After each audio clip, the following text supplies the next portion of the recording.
Splitgate Arena Warfare has been released for about a year and a half.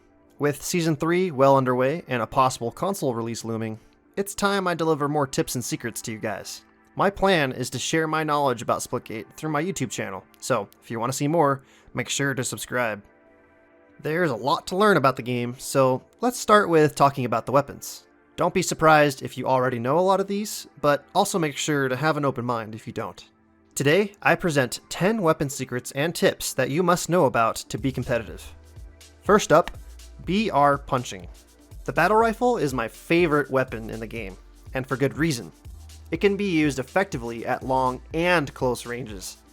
One bullet does 15 points of damage and 25 points if it's headshot, with no range drop-off. Remember the BXR glitch from Halo 2? BR punching is kind of the reverse of Halo 2's BXR. Instead of meleeing and then shooting at basically the same time, we shoot and then melee at almost the same time.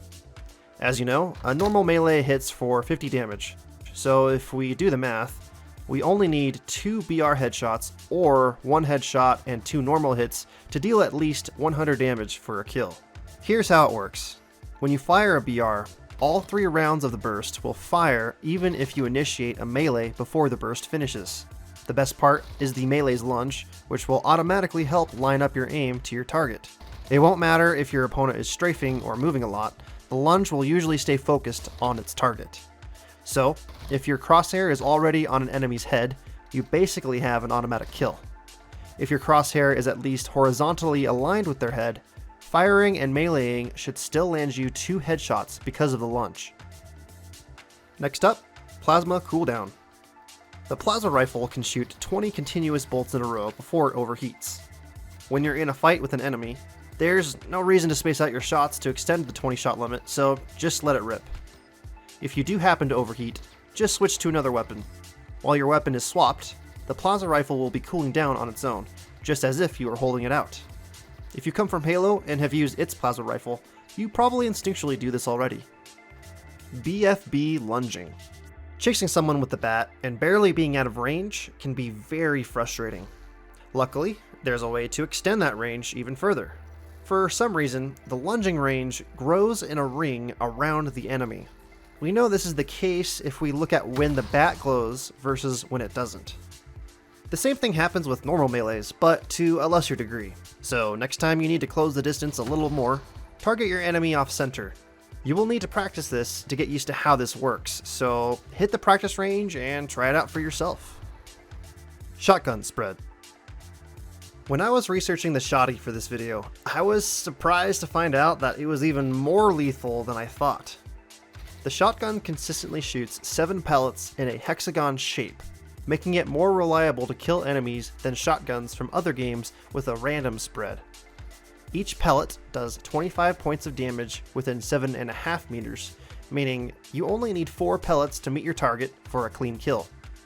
When shooting beyond 7.5 meters, the damage begins to drop off, so make sure at least 5 pellets hit. For reference, this is what 7.5 meters looks like. Now, this is the part where I was surprised. Doing some experiments in the practice range, I found that it's possible to do a full 100 damage from pretty far away. Obviously, it would be extremely difficult to pull it off in game, but it demonstrates an important point. The most ideal spot to aim at any range with the shotgun is at the stomach. The bottom 2 pellets will hit the legs, while the top 2 pellets will hit the head, giving you maximum damage.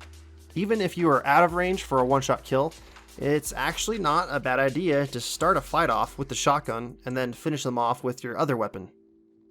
Sniping Hitbox. You should almost never no-scope with the sniper. If you do, you're giving up a huge advantage when compared to scoping in. Take a look at this. When I aim next to the head of an enemy while not scoping, the crosshair doesn't turn red, meaning the bullet will miss. But when I scope in, then the crosshair turns red. What's happening is the bullet grows in size, effectively increasing the hitbox of enemy players. Instead of no-scoping, practice quick-scoping to improve your chances of hitting your target. Using the pistol properly. At the end of the day, It doesn't matter how you kill your opponents, as long as you're consistent in doing so. The pistol might be the first thing you drop in favor of a different weapon, but in the right situation, it can turn a fight in your favor. Let's say you're fighting someone and you shoot them 3 times with the carbine. Naturally, you'll continue to fire the carbine to finish the kill. Alternatively, you could switch to your pistol and finish the kill with just one more hit, since the pistol does 11 to 15 damage and it fires quicker. If a teammate calls out a specific enemy having only 10 to 15 health left, it might also be wise to hunt them down with your pistol. Keep in mind, you could also use the AR and SMG in a similar way. Rocket Damage Radius.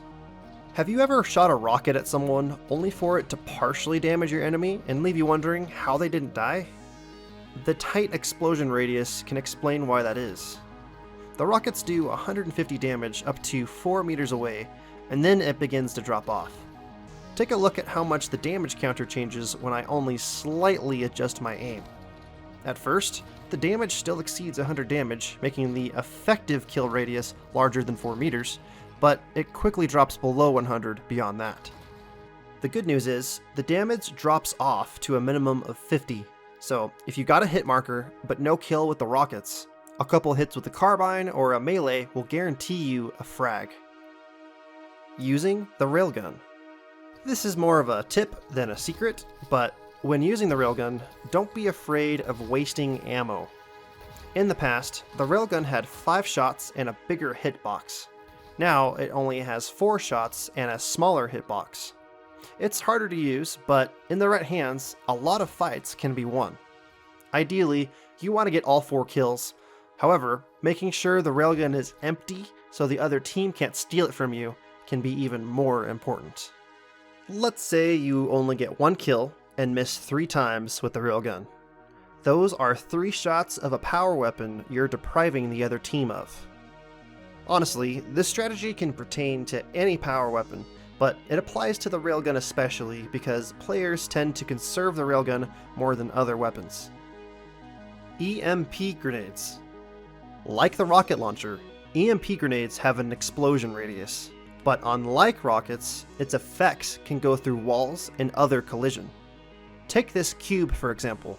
A portal on the other side is closed even though the grenade detonated from the other side. So don't feel like you have to directly impact a portal in order to close it. And lastly, glowing portals. Yes, portals are a weapon, and you should consider them as such. One of the first concepts the Splitgate tutorial teaches new players is the warning of glowing portals. If you see a glowing portal, an enemy is on the other side. What doesn't get taught is that an enemy doesn't have to be standing right behind a portal for it to glow. In fact, there's an area around all portals that detects any enemy inside of its radius. Use this knowledge to your advantage to make enemies think you're going through. On the other hand, if you stand far enough away from your portal so that it doesn't glow, your enemies will have a false sense of security while you shoot them through it. So, there's 10 weapon secrets and tips I hope you guys can use to get better at Splitgate. Don't forget to subscribe, and if you want to ask me any questions about the game, feel free to leave a comment or ask me live while I stream on Twitch every Monday, Wednesday, and Friday. See you guys soon in the next video.